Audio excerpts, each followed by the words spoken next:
Nos foyers sont de plus en plus équipés d'appareils gourmands et les dépenses d'énergie constituent en moyenne 6% du budget des ménages. Il est possible de réduire sa facture, encore faut-il comprendre comment elle se compose.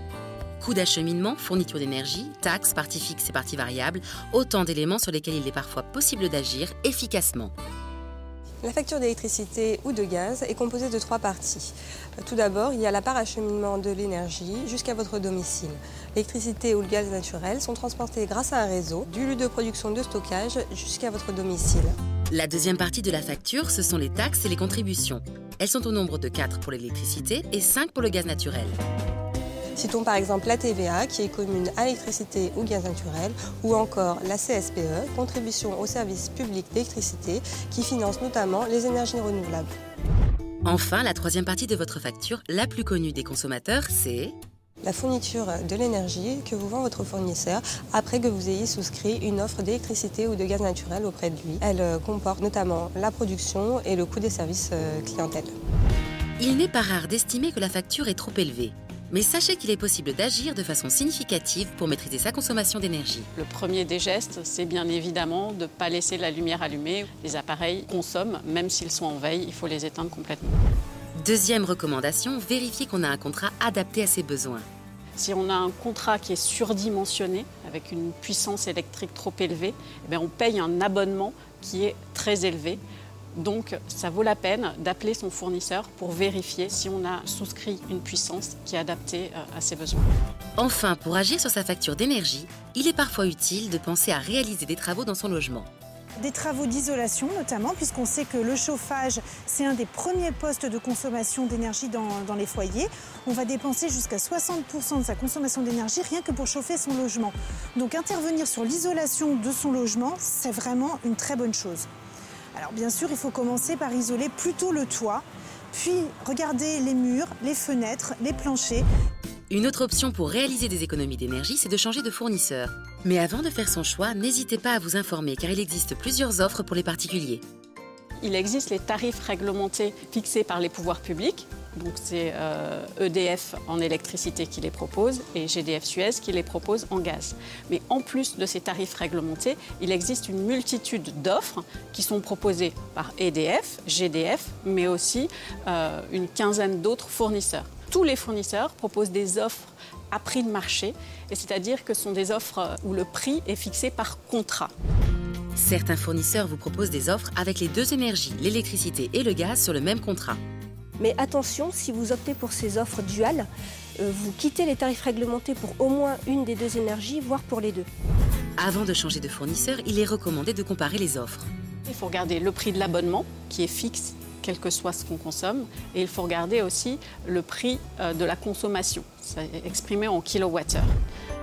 Pour comparer les offres, un outil utile a été mis en place par le médiateur de l'énergie. Vous allez sur ce site, vous renseignez votre ville, votre type de consommation et on vous propose les offres de la moins chère à la plus chère. Et c'est vrai que notamment dans le gaz, ce type de comparatif est intéressant.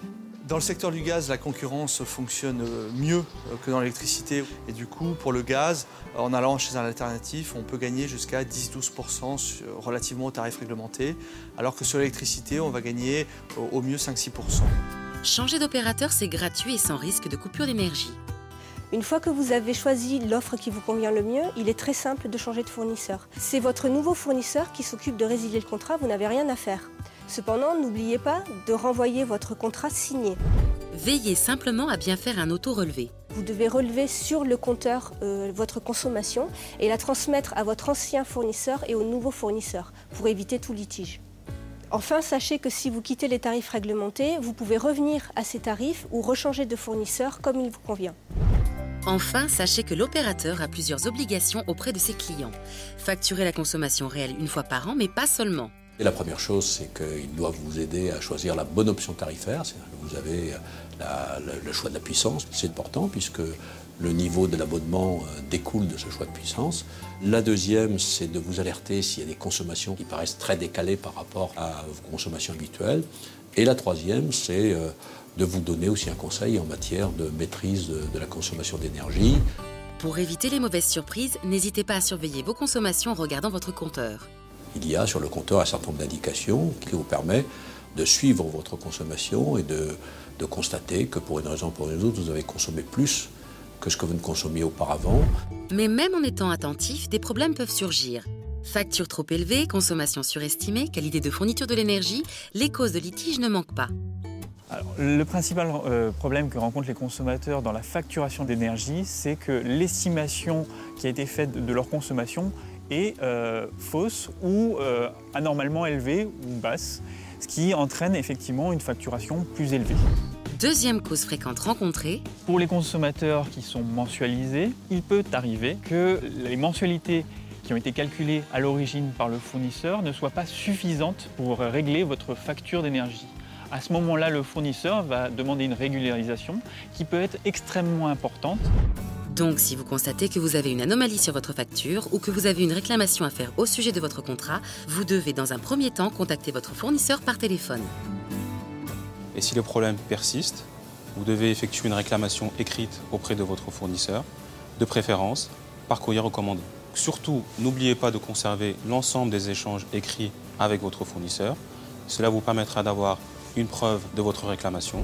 Si au bout de 2 mois, vous n'avez pas eu de réponse de la part de votre fournisseur ou que la réponse ne vous satisfait pas, vous pouvez saisir le médiateur national de l'énergie. Afin de contacter le médiateur national de l'énergie, vous avez 2 possibilités, soit par courrier, en téléchargeant le formulaire que vous trouverez sur le site. Vous pouvez également saisir le médiateur national de l'énergie directement sur Internet via la plateforme Solène en vous rendant sur le site énergie-médiateur.fr.